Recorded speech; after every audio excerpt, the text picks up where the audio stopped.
Silakan dulu saudara, kan tadi katanya lagu ini menjadi doa kita. Amin. Setelah selesai, silakan duduk saudara.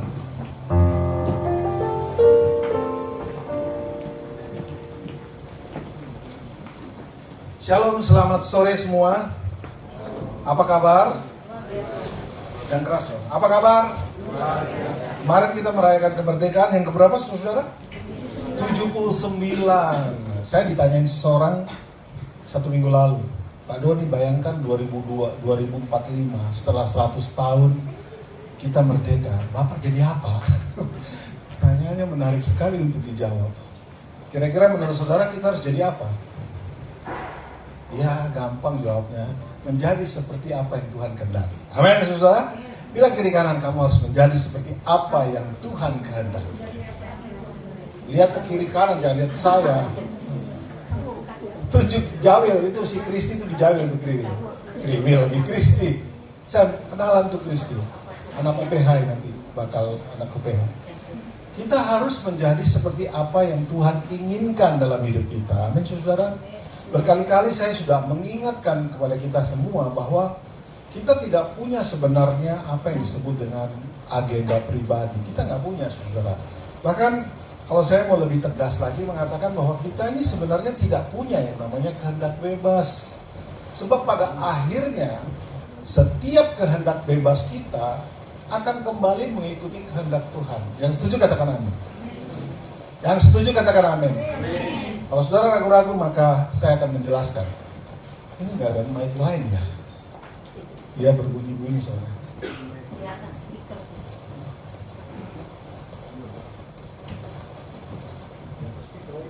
Ya.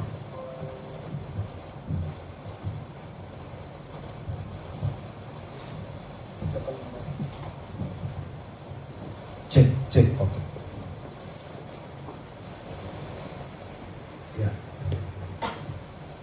Ya, saya kembali mengingatkan saudara bahwa kita sebenarnya tidak memiliki yang disebut dengan kehendak bebas.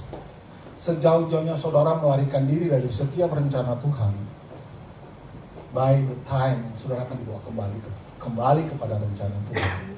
Jadi ya, seperti lagu tadi berkata, kuikuti rencanamu sampai dengan setia sampai akhir hidupku kan. Nah saudara, biarlah lagu itu tadi benar-benar menjadi satu acuan untuk mengingatkan kita bahwa mengikuti rencana Tuhan itu yang terbaik. Dimanapun saudara hari ini berada. Cek. Oke.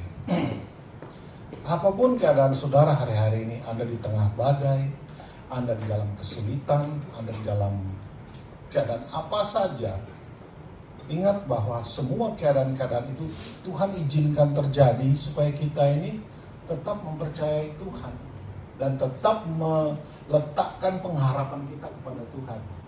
Jangan pernah mengharapkan atau jangan pernah mengandalkan setiap kekuatan kita apapun. Saya sudah mengatakan kepada saudara bahwa setiap pencapaian di dalam hidup saudara, baik prestasi, baik pekerjaan, secara status dan segala macam, itu Tuhan izinkan itu terjadi dalam hidup kita untuk apa? Kita membawa dampak yang baik. Dan terlebih daripada itu, semuanya itu dipergunakan untuk mempermuliakan nama Tuhan. Amin saudara. Coba bilang lagi kiri kanan, apapun pencapaianmu itu untuk mempermuliakan nama Tuhan. Ya. Kita di dalam tahun ini berbicara tentang influence. Kita berbicara tentang membawa pengaruh. Dan tentu saja pengaruh yang kita bawakan adalah pengaruh-pengaruh yang baik. Pengaruh-pengaruh yang membawa orang semakin mengenal Tuhan. Membawa pengaruh yang membawa perubahan kepada setiap karakter setiap orang. Masih ingat kan arti pengaruh? Saya pernah sebutkan kepada saudara beberapa definisinya ya. Pengaruh itu artinya kita ini, setiap daripada saudara dan saya itu berpotensi untuk membentuk watak orang. Keberadaan kita itu berpotensi untuk membentuk iman kepercayaan seorang kepada Tuhan. Keberadaan kita itu ikut membentuk perbuatan-perbuatan orang lain. Ya saudara. Jadi di atas pundak kita itu ada tugas dan tanggung jawab yang besar. Dan Tuhan akan menanyakan itu daripada saudara dan saya, apa yang sudah kau kerjakan dengan setiap potensi yang sudah diberikan kepadamu. Kamu apakan kemampuanmu bernyanyi? Kamu apakan sarjana psikologi? Ada beberapa orang calon sarjana psikologi di sini selain Iren. Kamu apakan semua fasilitas, semua potensi, semua skill yang Tuhan sudah berikan kepada kita? Itu pertanyaan besar yang Tuhan akan minta daripada kita. Nah, saya mengingatkan Anda untuk selalu, kalau doa, berdoalah, minta Tuhan tuntun supaya hidup saya ini mencapai rencana Tuhan. Ya, bukan mencapai rencana saya. Karena saya percaya pada saat saudara fokus mengerjakan rencana Tuhan dalam hidupmu, maka rencana-rencana yang lain itu akan mengikuti, saudara. Artinya, kalau kita fokus mau mengikuti apa yang Tuhan mau, maka dengan sendirinya Anda akan sukses dalam segala hal. Dan ujungnya mempermuliakan nama Tuhan. Amin, saudara. Amin, saudara. Kita sudah merdeka loh, 79 tahun, jadi semangat sedikit ya, saudara. Baik. Hari ini saya akan berbicara tentang growth mindset yang seperti saya sampaikan minggu lalu. Hal ini mungkin saudara sudah pernah sering dengar dari saya sampaikan. Tetapi saya ingin membicarakan hal ini kembali kepada setiap daripada kita yang mungkin lupa atau bahkan belum mengerti. Growth mindset itu punya pengertian adalah pola pikir atau jiwa atau pola pikir yang bertumbuh bertambah dewasa, semakin mengerti rencana Tuhan. Saudara, banyak orang Kristen hari ini dewasa secara tubuh, tapi jiwanya masih bayi, masih anak-anak. Contohnya apa sih? Ditegur, marah. Itu orang-orang yang mindsetnya belum bertumbuh, cara pola pikirnya masih pola pikir anak-anak, kan begitu anak-anak kan? Minta apa harus diikuti. Saudara, percayalah bahwa Tuhan akan membawa Anda bertumbuh. Tidak akan ada di anak-anak terus. Bayangkan kalau BK itu yang umur 3 tahun, nanti 10 tahun dari sekarang modelnya masih seperti 3 tahun seperti itu. Berarti ada yang salah di dalam.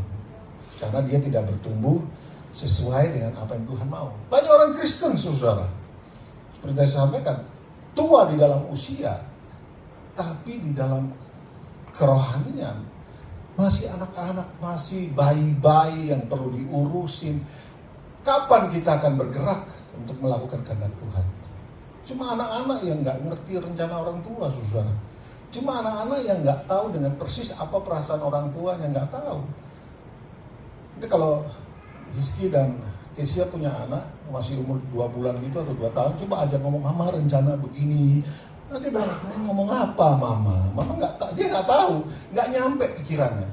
Nah, saudara dan saya melalui kebenaran firman Tuhan, Tuhan membawa Anda punya pikiran itu untuk semakin hari semakin mengenal siapa Tuhan itu, siapakah Allah, apa yang diinginkan oleh Allah. Bukankah itu yang harus kita cari, saudara kan? Kita suka berkata, aku mengasihi Tuhan. Apa yang kita lakukan kemudian?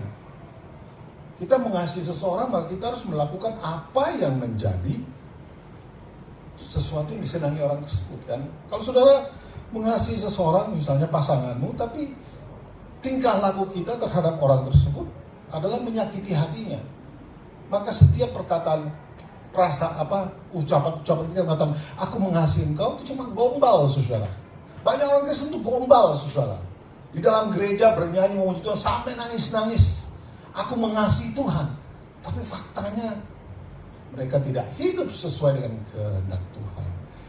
Dan impact-nya apa, saudara? Impact-nya orang, kalau saudara yang orang percaya Tuhan aja tidak menyenangkan hati Tuhan, apalagi orang di luar sana. Mana mungkin mereka mengasihi Tuhan? Saudara, saya sering mendengar sekali banyak hamba-hamba Tuhan, bahkan dari zaman-zaman dahulu kala mengatakan bahwa apa yang terjadi dalam dunia itu pencerminan apa yang terjadi dalam gereja.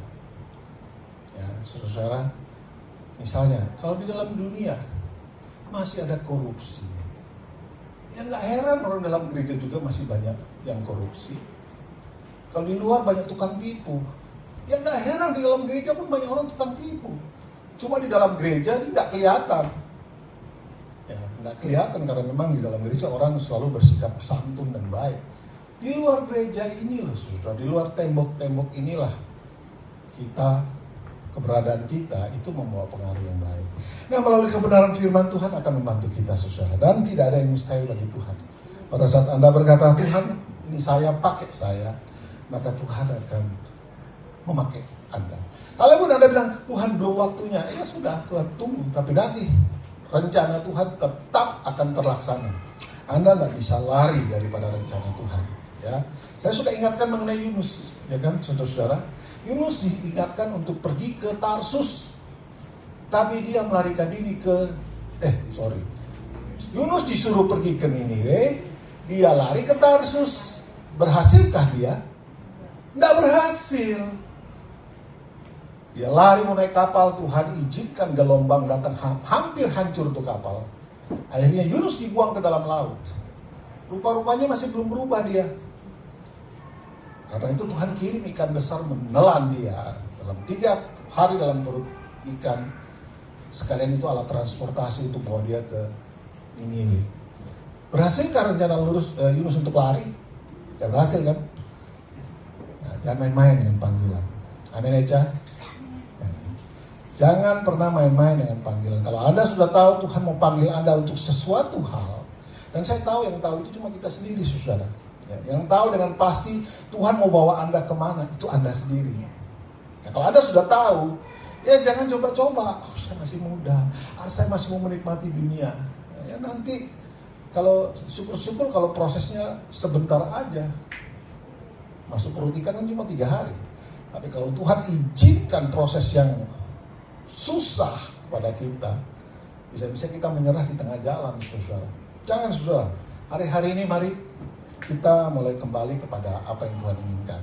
Nah, salah satu cara supaya kita mengerti kehendak Tuhan, maka growth mindset atau pikiran atau pola pikir yang bertumbuh ini harus terjadi. Amin, saudara. Katakan growth mindset. Artinya apa tadi? Cara berpikir yang bertumbuh. Maksud? Oke, kita lihat yang pertama, saudara. Iya. Oh. Iya. Ya, langsung satu lagi. Iya, saudara-saudara. Saya memulai ini dengan perkataan Yesus dan perkataan Yohanes Pembaptis. Saudara perhatikan. Pertama kali Yohanes Pembaptis memulai pelayanannya, kita baca bersama-sama. 1, 2, 3. Bertobatlah sebab, sama-sama saudara. 1, 2, 3. Bertobatlah sebab kerajaan surga sudah dekat. Itu perkataan Yohanes mengawali pelayanannya. Yang kedua, Yesus berkata, 1, 2, 3. Sejak waktu itulah Yesus memberitakan, bertobatlah sebab kerajaan sudah dekat. Saudara, dari ayat ini gampang sekali kita melihat apa sih yang maunya Tuhan. Kenapa kita harus bertobat? Perhatikan saudara, ini banyak orang Kristen itu keliru di sini. Mereka berpikir bertobat supaya bisa masuk surga, karena dihubungkan dengan ayat itu. Sementara saya mau kasih tahu saudara ya, bertobatlah sebab kerajaan surga sudah dekat. Kerajaan surga ini sedang berbicara tentang predikat saudara nanti. Apa artinya? Nanti saya jelaskan ya saudara. Tidak, kalau misalnya Tuhan mau kita bertobat supaya masuk surga, dia akan berkata begini, bertobatlah supaya kamu masuk kerajaan surga. Bertobatlah supaya namamu terdaftar di kerajaan surga. Misalnya begitu kan? Tapi dipakai kata bertobatlah sebab kerajaan surga sudah dekat. Nah, kerajaan surga ini bicara tentang apa? Berbicara tentang predikat saudara nanti. Sebab saudara disebut sebagai orang-orang penghuni kerajaan surga. Betul kan, saudara ya? Kalau bicara tentang itu artinya apa? Artinya Tuhan mau kita sebagai orang-orang yang disebut sebagai warga kerajaan surga ini hidup diperintah oleh Allah itu sendiri, saudara. Ya, nanti saya jelaskan lebih lanjut.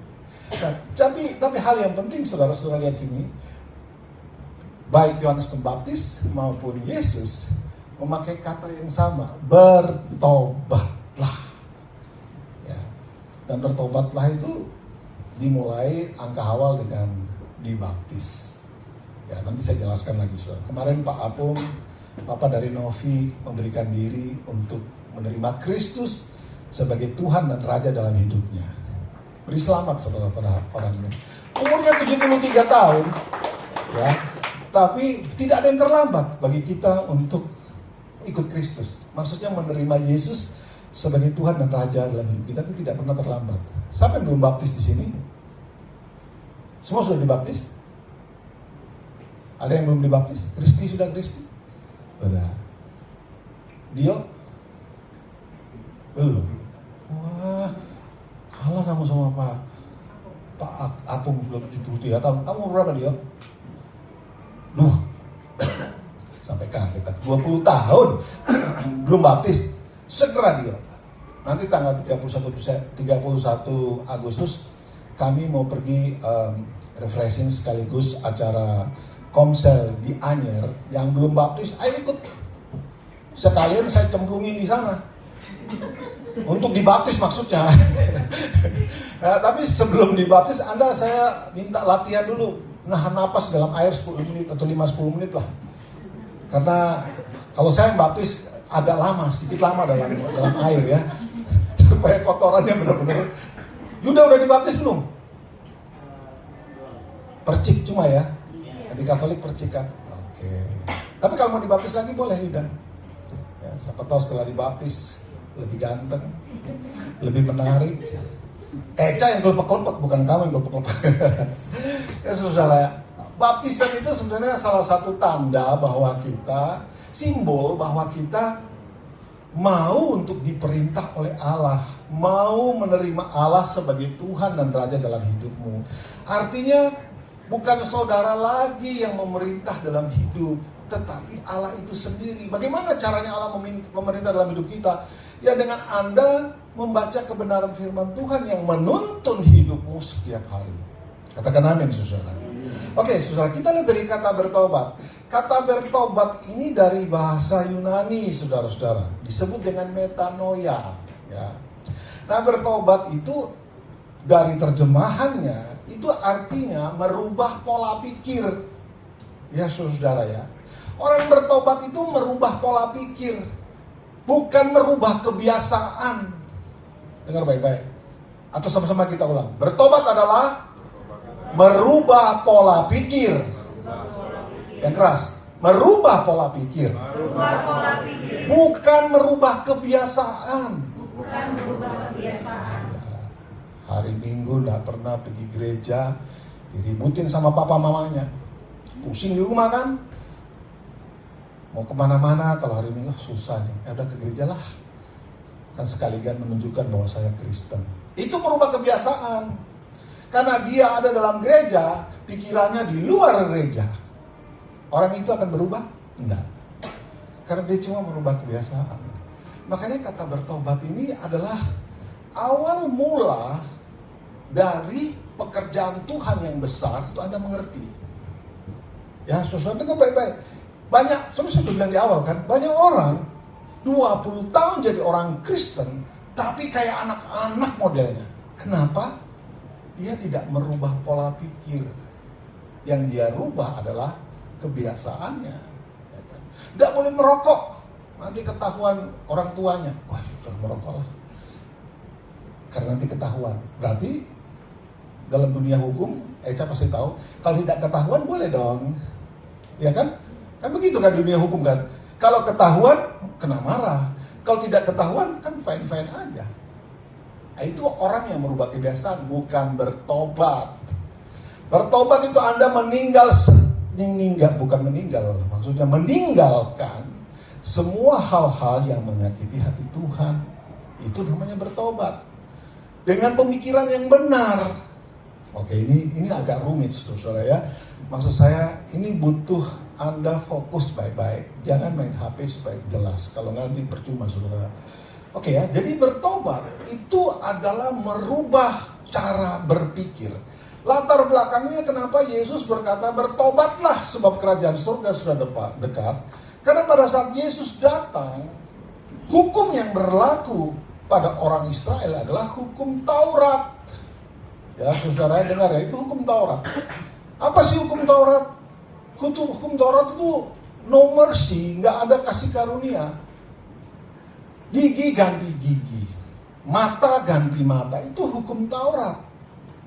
Tapi Yesus datang membawa hukum yang namanya kasih karunia. Apa sih hukum kasih karunia contohnya? Ditampar pipi kiri, kasih pipi kanan kan? Disuruh berjalan 1 mil, berjalan 2 mil. Kalau ada orang minta bajumu, kasihkan sekalian sama jubahnya, jaketnya. Itu tandanya Anda sudah berubah pola pikir. Kalau di perjanjian lama atau Taurat, kalau lu merugikan aku, ya kamu harus dirugikan juga. Itu tadi, mata ganti mata, gigi ganti gigi. Tapi hukum kasih karunia tidak begitu. Kita melawan kejahatan dengan apa? Kebaikan kan? Nah, pada saat Yesus datang, dia mau membawa hukum yang baru itu, hukum kasih karunia. Karena pada sebelumnya orang Israel masih berpegang kepada hukum Taurat. Hukum kasih karunia ini yang membuat kita bisa kembali kepada rencana awal menciptakan kita. Ya, karena merubah pola pikir, merubah cara berpikir. Kalau dulu ada orang ganggu saya ganggu balik. Tapi ini Yesus datang gini, kalau orang ganggu kami, lakukan kebaikan buat dia. Balas dengan kebaikan. Orang nipu kita, balas kebaikan, berkati dia. Itu orang yang mengerti tentang pertobatan, berubah pola pikir.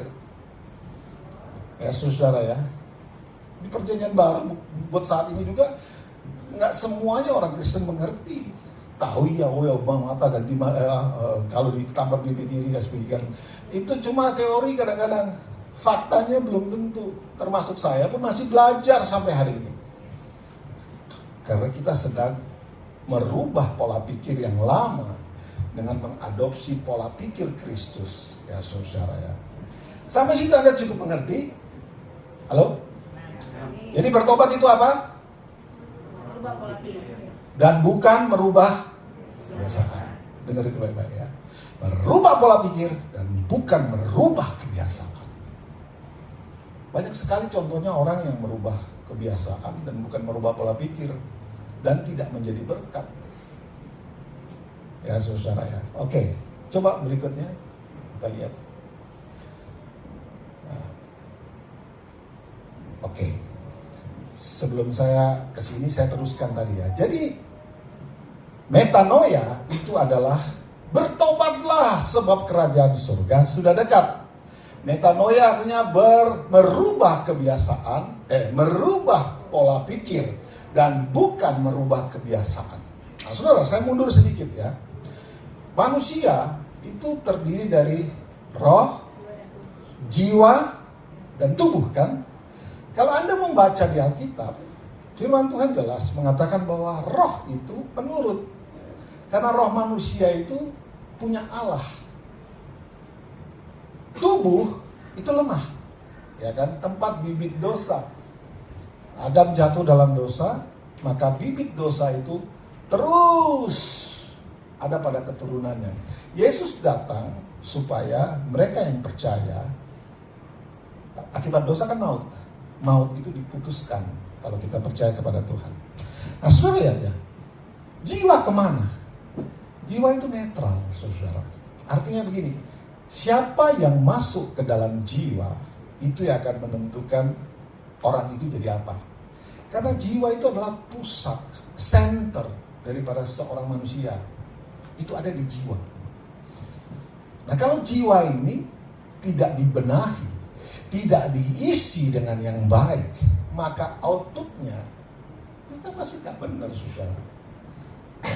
Apa yang kamu pikir itu yang akan nanti dilakukan.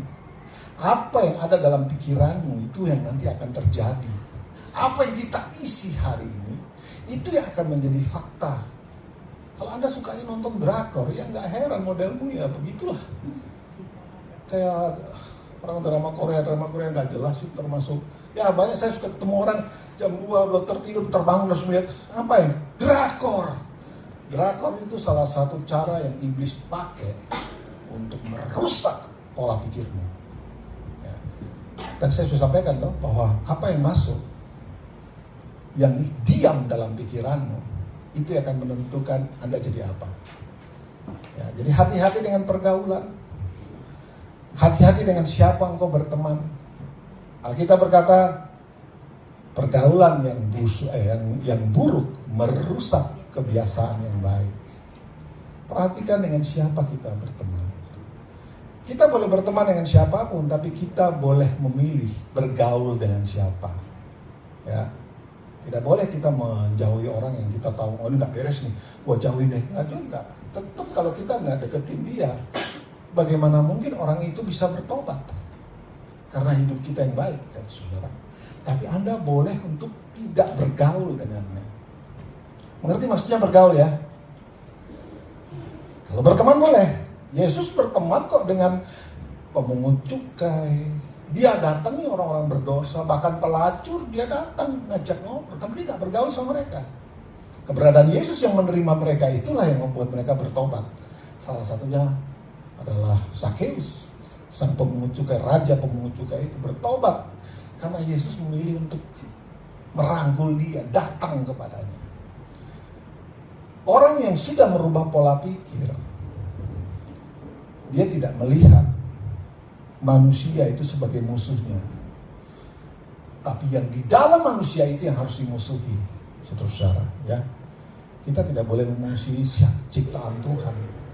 Dia adalah saudara kita, kan? Kita belajar dalam bulan ini ya, bahwa kita disuruh mengasihi, yang paling penting adalah saudara-saudara seiman. Kita harus perhatikan mereka dengan tujuan membawa mereka kembali kepada Tuhan.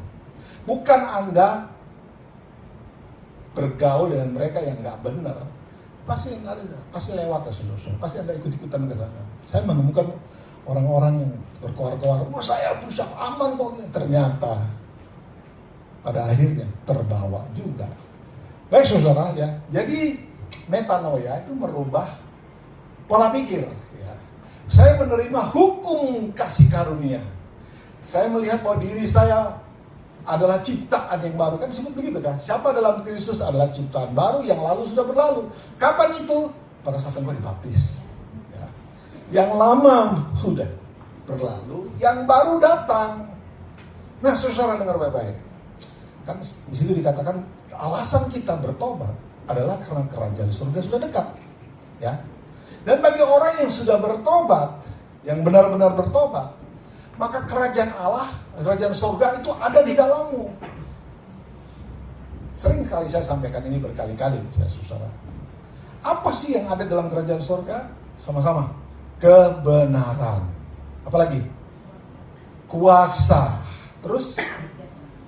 Damai sejahtera. Satu lagi? Sukacita. Hal-hal itu ada di dalam diri mereka yang sudah merubah pola pikir. Untuk apa hal itu ada di dalam orang-orang yang sudah merubah pola pikir? Nah, kita mundur.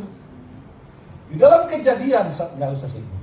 Kejadian 1:26 itu mengatakan, Allah berkata bahwa mari kita ciptakan manusia serupa dan segambar dengan kita, supaya mereka berkuasa atas bumi ini. Nah saudara, saya juga sudah sempat menyampaikan di tempat ini berkali-kali. Apa sih artinya serupa dengan Kristus? Keserupaan dengan Allah itu punya pengertian bahwa setiap manusia ciptaan itu punya karakter Tuhan, punya karakter Allah. Ya, itu nomor satu saudara. Di dalam diri seseorang yang paling jahat, kata orang misalnya, tetap ada kebaikan di situ. Kenapa bisa? Ingat, karena dia diciptakan serupa dengan Tuhan. Jadi di dalam hidup setiap orang itu ada faktor baiknya Tuhan yang ada di situ. Paling kalau dia bertobat, merubah pola pikir, maka dia berfungsi, lebih berfungsi lagi. Yang kedua, apa yang ada sih dalam, apa sih arti keserupaan dengan Allah? Setiap daripada kita memiliki yang namanya kemuliaan Kristus. Ya, saudara ya. Jadi saudara jangan bilang, wah papa saya begini, mama saya, masa saya begitu. Kamu baik loh. Kamu diciptakan serupa dengan Tuhan. Di dalam dirimu ada kebaikan. Di dalam dirimu ada sifat-sifat Allah yang Tuhan mau pakai Hari ini jangan bilang saya belum bisa, saya masih malu-malu. Ya, cepatlah usaha, cepatlah merubah pola pikir supaya Anda segera bisa berfungsi sebagaimana apa yang Tuhan mau. Mumpung masih muda, benar? Redo umur berapa Redo? 19. Luar biasa. 19 tahun karena Tuhan ini aku. Tuhan akan pakai dengan luar biasa. Apapun kamu punya latar belakang, apapun kemampuanmu, kalau kita berkata Tuhan ini aku, pakai aku, Tuhan akan pakai. Pak Apung 73 tahun bertobat, dibaptis, memberi diri baptis. Saudara jangan pikir beliau ini tidak akan dipakai Tuhan. Dia pasti dipakai Tuhan di dalam segala hal yang Tuhan sudah percayakan dalam hidupnya. Jadi tidak ada kata terlambat. Siapa menyangka hari ini Bu Hera dan Bu Nana duet? Selama ini dibilang, ayo pelayanan, ada aja alasannya. Tapi hari ini mereka ada di sini. Saya percaya itu adalah respon yang baik. Bahwa setiap daripada kita punya potensi, betul kan? Punya skill. Terus kamu apain skill tadi? Simpan buat dirimu, nyanyi aja di toilet. Pas di toilet ayo nyanyi, pas mandi ayo nyanyi. Enggak, hari ini belajar bernyanyi, mengajak orang lain untuk memuji Tuhan juga. Itu adalah kasih karunia yang Tuhan berikan kepada kita. Jadi jangan pernah lihat masa lalu kita dan segala macam. Ingat, kita ini serupa dengan Allah. Yang ketiga, apa sih arti keserupaan dengan Allah? Artinya adalah, saudara, keserupaan dengan Allah yang ketiga ini artinya Anda memiliki kemampuan Tuhan. Apa masa? Ya baca Alkitab lah, baru kita akan tahu.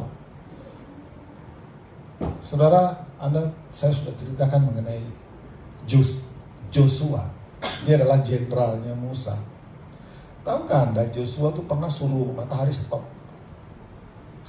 Dan matahari itu terbenam lambat-lambat sekitar 1/4 hari. Gara-gara dia pas perang melawan orang Amalek.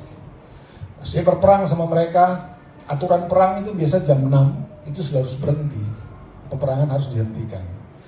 Nah, pada saat dia berperang melawan orang Amalek, dia melihat bahwa aduh nggak mungkin ini selesai, dan waktunya nggak cukup, sebentar lagi malam, sementara kita harus cepat ini. Akhirnya dia berteriak, dia bilang, matahari stop. Dan matahari itu stop. Baca Alkitab, saudara. Dan para ahli hari ini, ahli tentang tata surya dan segala menemukan ada beberapa jam di dalam jam dunia ini yang pernah hilang. Salah satunya kan kerjaan Yesua. Artinya apa sih? Who are you? Kita siapa sih? Kita bukan siapa-siapa, tetapi Tuhan kalau pakai kita, Anda punya kuasa untuk menggerakkan kuasa Tuhan, saudara. Amin. Jangan lihat diri kita kecil. Lihat diri kita nih, saya diciptakan serupa dengan Tuhan loh. Tapi yang perlu berubah dalam pikiran kita, untuk apa kira-kira Tuhan kasih saya keserupaan dengan dia? Nah, ini perlu perubahan pola pikir. Nah, seperti yang saya sampaikan, kita perlu merubah pola pikir supaya kita bisa menerima kerajaan surga. Kerajaan surga itu nggak perlu bayar duit, saudara. Tapi Anda cukup percaya kepada Tuhan, maka kerajaan surga itu turun dan tinggal di dalammu. Untuk apa, pertanyaan berikutnya? Untuk membawa dampak. Jadi kita terima Tuhan, terima Yesus, bukan untuk masuk surga saja, tapi untuk kembali kepada rencana Tuhan, yaitu serupa dengan Tuhan untuk membawa dampak yang baik, saudara. Ingat tadi dari awal saya katakan bahwa apa yang ada di dalam dunia saat ini terjadi, itu pencerminan apa yang terjadi dalam gereja. Kita suka menyorot, wah dunia tambah jahat ya. Jangan lupa itu sebenarnya pencerminan apa yang sudah terjadi dalam gereja. Keberadaan saudara dan saya ini memberi pengaruh kepada dunia. Itu kata Alkitab. Disebutkan kamu adalah garam dan terang dunia, bukan? Jadi keberadaan kita ini selalu akan menjadi sorotan. Banyak orang menyalah-nyalahkan, wah ini iblis yang salah. Iblis kontak sama Tuhan, aku jadi kambing hitam terus ya. Padahal kita orang-orang percaya tidak berfungsi sebagaimana apa yang Tuhan mau. Ya saudara, maka itu hal dasar supaya Anda dan saya ini boleh mencapai rencana Tuhan adalah dengan merubah cara berpikir. Bahwa setiap hal yang terjadi dalam hidup kita ini adalah karena kasih karunia saja. Hal keempat, keserupaan dengan Tuhan juga memuat adalah saudara dan saya memiliki tugas dan tanggung jawab Allah. Allah kan memelihara, menjaga. Bukankah kita juga begitu, saudara? Tadi saya sudah bilang, dunia ini mencerminkan apa yang ada dalam gereja. Gereja yang kuat datang dari pribadi-pribadi yang kuat.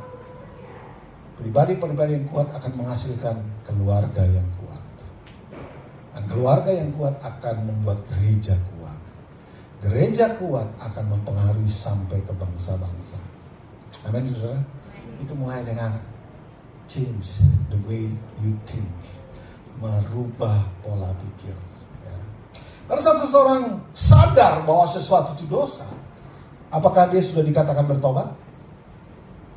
Yang keras, Bu Hera? Belum. Kenapa? Baru sadar doang. Kan seperti orang salah jalan nih. Woi, salah. Oh, salah ya? Dia sudah bertobat belum? Belum, karena dia belum berbalik. Saya ingatkan saudara, bertobat itu meninggalkan semua hal yang buruk yang tidak sesuai firman Tuhan. Jangan dipelihara. Saya pernah dikirim satu video, kayaknya reels ya, kepada Yesua, cuma saya lupa save. Jadi di situ ada gambar seseorang memegang rantai, dan rantai itu tulisnya past atau masa lalu. Dan rantai itu berhubungan dengan ada satu pintu gerbang di depan dia, tulisnya masa depan. Masa depan ini pintu ini tetap tertutup kalau rantainya tetap dipegang. Ya, saudara dapat gambaran ya. Jadi pintu gerbang terus ada rantai. Dan rantai itu namanya masa lalu atau hal-hal jahat di masa lalu. Orang ini tidak akan pernah bisa mencapai masa depan kalau rantainya nggak dilepas. Nangkap ya saudara ya? Selama rantai itu dipegang, pintu masa depan tertutup. Dan ini punya pengertian begini saudara. Kita mungkin mengacu, saya sukses nih, pekerjaan saya tambah baik, sekolah saya tambah baik. Itu temporary. Itu sementara waktu. Dosa itu kalau sudah matang, Alkitab katakan dia akan melahirkan. Ada yang tahu? Dosa kalau dilakukan terus-menerus dia akan matang. Dan kalau sudah matang dia melahirkan. Lupa apa nggak tahu? Yang keras benar. Dosa kalau sudah matang, menurut Rasul Paulus, dia akan melahirkan maut. Maut itu punya dua arti, saudara.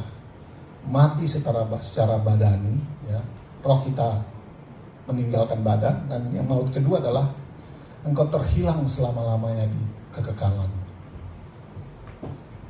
Kalau Tuhan masih kesempatan Anda hari ini untuk bertobat, lepaskan rantai masa lalu itu supaya pintu masa depanmu terbuka. Kalau ada dosa yang masih dipegang, masih ditahan-tahan, lepas. Selama Anda pegang dosa, terus ada di dalam dosa, tidak akan pernah kau maju. Akan stuck di situ sampai akhirnya segala sesuatu terlambat. Syukur-syukur kalau cuma mengalami maut untuk badan. Tapi kalau mengalami maut untuk kekekalan, sayang sekali, saudara ya. Baik, nah untuk kita semua, kita harus start dengan yang namanya merubah pola pikir. Katakan merubah pola pikir. Bertobat adalah bukan merubah. Bertobat artinya merubah pola pikir dan bukan merubah kebiasaan. Ya, saudara. Oke. Nah, sekarang begini. Hitachi. Hitam tapi Cina. Saya, saudara. Saya ini orang Cina, saudara. Pak Michael tahu. Ya, Pak Michael kan. Nah, kalau Pak Michael orang bule. Ya, cuma waktu kecil mamanya goreng apa gitu, kecemplung dia ke situ, akhirnya begitu modelnya. Padahal orang bule ini nggak bisa ya. Oh, baterainya habis. Oke, saudara ya. Jadi saya akan maju saja. Yang penting saudara sudah mengerti kan tentang perubahan pola pikir atau pertobatan. Nah, kemudian Rasul Paulus mengatakan di dalam, tolong dibawa, karena bawa keluar dulu. Ini poin penting soalnya. Oh, sambal putus. Ya, beli yang baru lah. Saudara, Rasul Paulus mengatakan di dalam Roma 12 ayat 2, Eca hafal? Enggak hafal. Iren hafal? Roma 12, Iren hafal. Baca. Iren baca. Oh iya, buka dulu. Pakai mic boleh.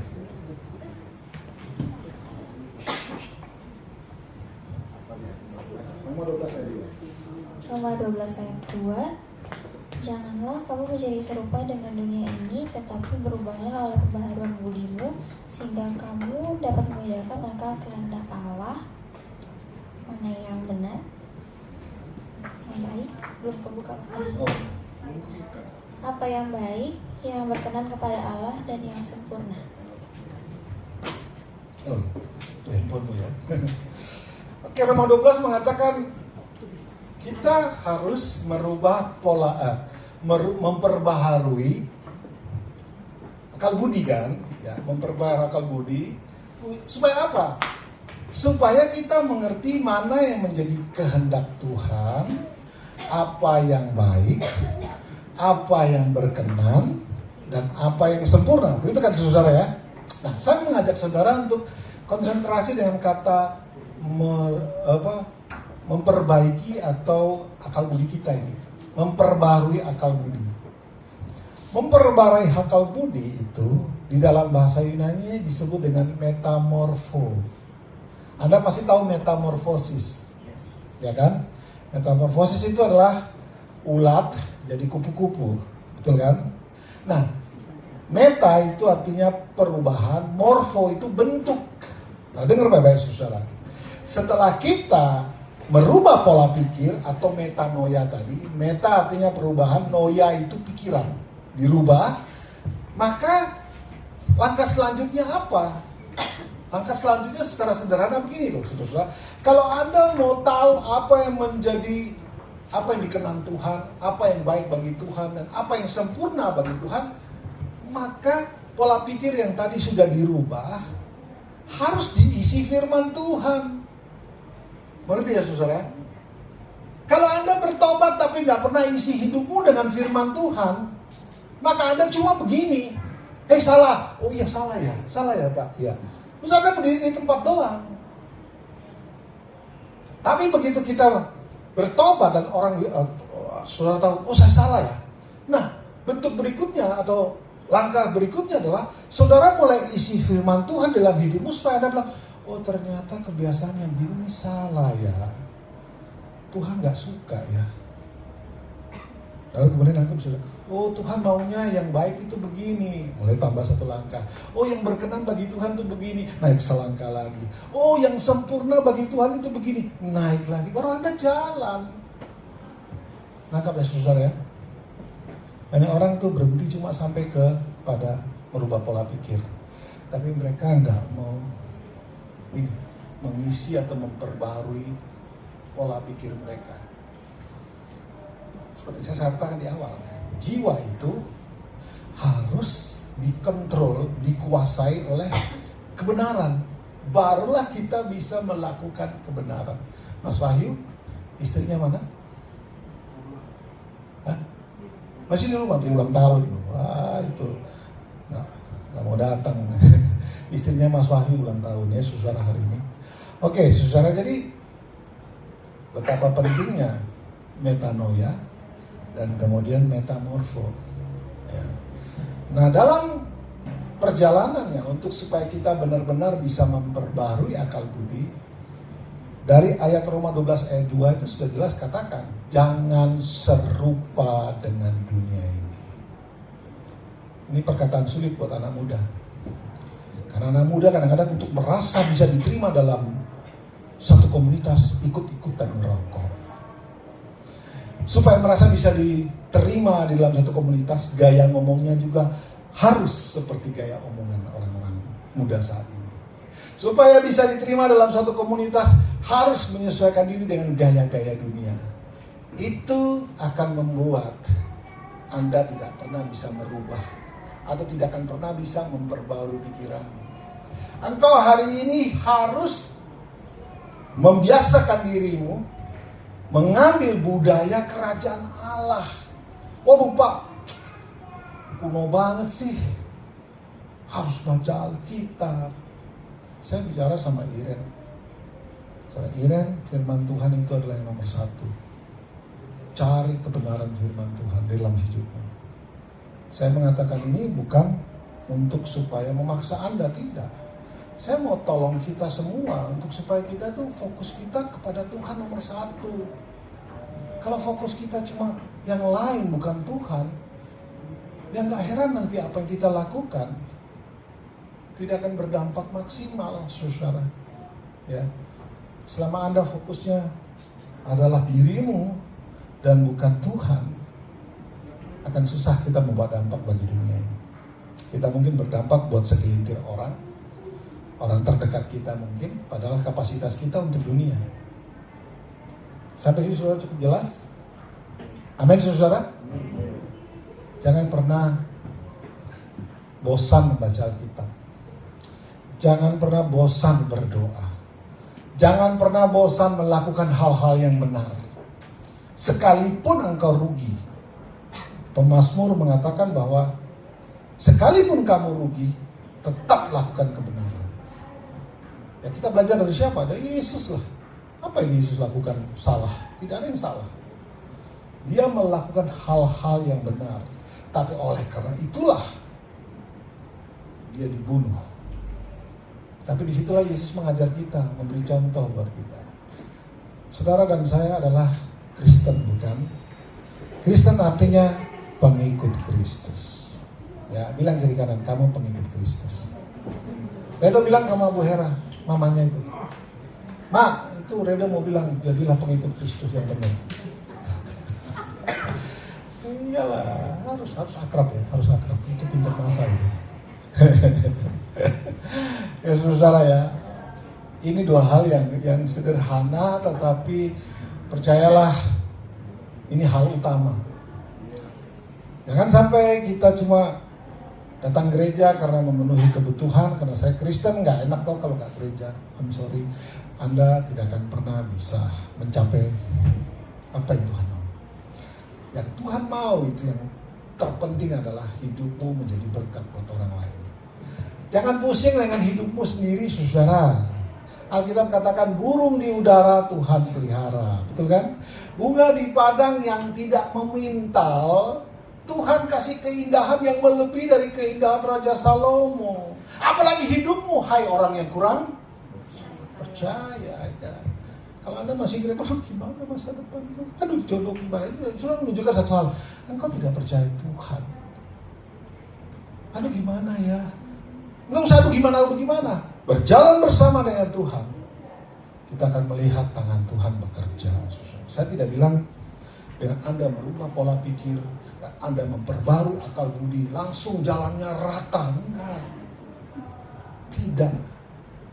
Justru dengan pikiran yang dirubah, jalan sejelek apapun, engkau tetap berkata, jalan serta Yesus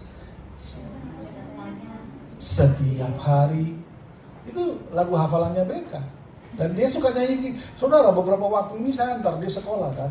Tiap kali saya mau masukkan ke dalam kelas, nangis kejar-kejar sampai terakhir muntah-muntah. Bingung saya, kenapa ya, apa ini? Saya ceples sedikit, diem. Tapi di dalam nangis muntah-muntah. Pusing gimana ya? Akhirnya saya menemukan, saya percaya itu hikmat dari Tuhan. Saya ajarin satu lagu, hari ini harinya. Tahu kan?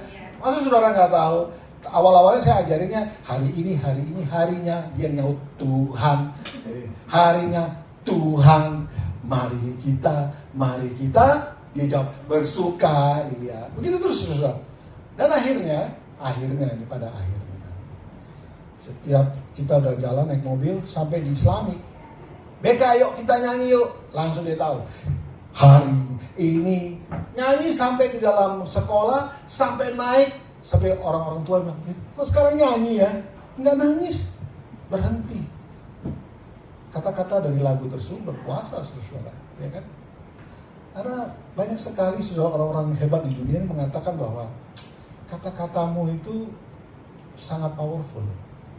Kata-kata kita ini perlu. Tapi kata-kata kita kalau mau powerful harus ada kebenaran firman Tuhan. Amin aja. Salamin Yuda sebelahnya. Kata-katamu akan menjadi sesuatu yang baik. Saudara, saya rindu Anda semua menjadi apa yang Tuhan mau ya, bukan menjadi apa yang saya mau. Dan saya akan melakukan bagian saya, sekalipun mungkin ada yang merasa kok orangnya begini, kok ini begini, saya nggak peduli saudara.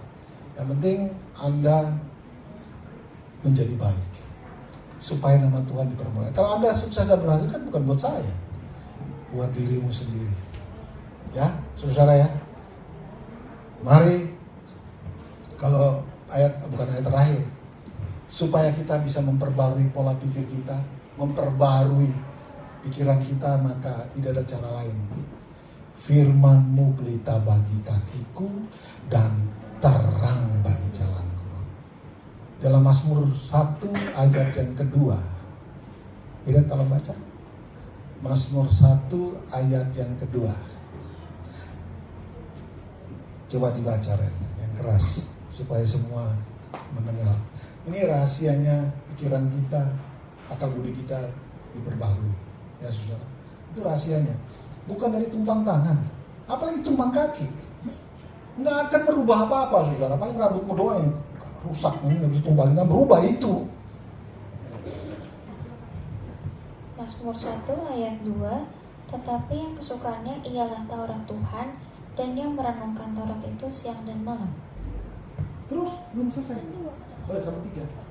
Ayat 3, ia seperti pohon yang ditanam di tepi aliran air, yang menghasilkan buahnya pada musimnya, dan yang tidak layu daunnya, apa saja diperbuatnya berhasil. Kita suka bagian apa saja yang diperbuatnya berhasil. Ada yang suka nggak itu? Iya, tapi dimulai dari merenungkan firman itu siang. Kenapa harus direnungkan? Orang merenungkan di mana? Di tubuh atau di jiwa? Jiwa. Bagaimana? Aman? Iya, kita sudah mau habis. Mari renungkan firman Tuhan. Jangan renungkan kata-kata manusia. Lu mah nggak bakal berhasil. Jangan itu yang dimasukkan. Yang dimasukkan apa kata firman Tuhan terhadap dirimu. Itulah sebabnya setiap pagi itu yang saudara masukkan. Apa hidupku ini sesuai kata firman Tuhan. Amin. Amin saudara. Amin. Baca Alkitab tiap pagi. Bilang kiri kanan, baca Alkitab tiap pagi. Ya. Baca. Enggak perlu diulang aja. Aku baca Alkitab tiap pagi. Karena itu akan memastikan Anda. Dan ada bagusnya habis baca renungkan sebentar lah. Renungkan itu berapa lama sih? Semenit. Oh, Tuhan mau saya untuk yang sukaannya Taurat Tuhan dan yang merenungkan dia itu yang akan berhasil. Bukan mereka yang pintar, bukan mereka yang IQ-nya tinggi, bukan. Tapi mereka-mereka yang punya hati haus dan lapar akan Tuhan. Sebelum saya tutup, salah satu tokoh favorit saya dalam Alkitab itu Raja Daud. Ya, Anda pasti tahu nih. Raja Daud adalah tokoh yang luar biasa, sekaligus tokoh yang paling jahat menurut saya dalam Alkitab. Ya, tahu jahatnya apa? Dia korbankan salah satu panglima perangnya, mati di peperangan supaya bisa disikat istrinya. Jahat loh saudara, jahat ya. Dan akibat daripada itu banyak hal buruk terjadi dalam hidup Daud. Anaknya sendiri mengadakan makar, menggulingkan dia. Anaknya saling memperkosa satu dengan yang lain. Salah satu dari anaknya setelah Daud lari dari Yerusalem, semua gundik-gundiknya ditaruh dalam satu kemah dan ditidurin di depan seluruh rakyat. Bayangkan saudara, betapa ngeri. Tetapi saudara tahu, Daud sampai hari matinya namanya nggak berubah jadi Dono. Ya, enggak loh, tetap Daud. Tahu arti Daud? The man after my own heart. Seseorang yang melekat, yang dekat dengan aku, itu kata Tuhan. Ya. Saudara, apa sih poinnya? Daud ini orangnya suka mau bertobat, mau cepat kembali, nggak terlalu banyak omong kosong. Begitu Tuhan bilang, Nathan bilang, kau itulah yang jahat, langsung dia taruh kepalanya di atas di lantai, minta ampun daripada Tuhan. Dia kembali merendahkan hati di depan Tuhan. Saudara, satu-satunya cara juga Anda berfungsi dengan baik. Untuk supaya kita bisa metanoia, kita bisa metamorfo, merubah pola pikir dan memperbaharuinya, Anda perlu kerendahan hati. Perlu hubungan yang baik dengan Tuhan. Yang bisa melembutkan hati kita siapa sih? Tuhan, saudara. Maka belajarlah setiap hari berdoa, Tuhan, ubah hatiku. Ada lagunya kan? Ubah hatiku. Terus seputih salju. Ubah hatiku seperti hatimu. Itu lagu yang mestinya dari doa kita setiap hari, saudara. Cuma itu, dengan berdoa minta Tuhan, maka kita akan sebat kembali kepada rencana Tuhan. Sampai di situ, nah, ya, next. Mengapa berubah? Terus, ya, nggak apa-apa kita secepat-cepatnya ya. Lagi nomor satunya, nah, saudara, ini sudah ya, satunya cara kita menerima kerajaan Allah atau berdampak sesuai kehendak Allah, ya, ini tadi metanoia yang pertama. Next, mengapa? Ya, ini dalam kerajaan Allah terdapat, ya saudara tahu, kebenaran, kuasa, damai sejahtera, sukacita. Berikut, keserupaan dengan Allah itu adalah memiliki sifat Allah, memiliki kemuliaan Allah, memiliki kemampuan Allah, memiliki tugas-tugas Allah. Next, itu tadinya hilang semua, kemampuan-kemampuan itu hilang saat Adam jatuh dalam dosa. Bukan hilang artinya nggak ada poin-poinnya. Terus next, ya, tapi Yesus mati di kayu salib itu, begitu Anda mempercayainya, Anda dikembalikan kepada proses, kepada rencana semula. Next, dengan cepat saja. Ya, metamorfo adalah langkah untuk bisa membedakan kehendak Allah, apa yang baik, apa yang berkenan, dan apa yang sempurna. Kristi kenapa baca saya? Bagaimana cara kita memperoleh akal budi? Nah, sudah saya sampaikan tadi, Kolose 3 ayat 1 dan 2. Sama-sama kita baca, 1, 2, 3. Karena itu kalau kamu dibangkitkan bersama dengan Kristus, carilah perkara yang di atas, di mana Kristus ada duduk di sebelah kanan Allah. Next, pikirkanlah perkara yang bukan di bumi. Pikirkan perkara-perkara Allah bukan berarti Anda nggak boleh masak ya Bu. Anda harus tetap masak. Itu bagian daripada memikirkan perkara yang di atas. Ya. Vera tetap harus masak ya. Redo harus tetap kuliah.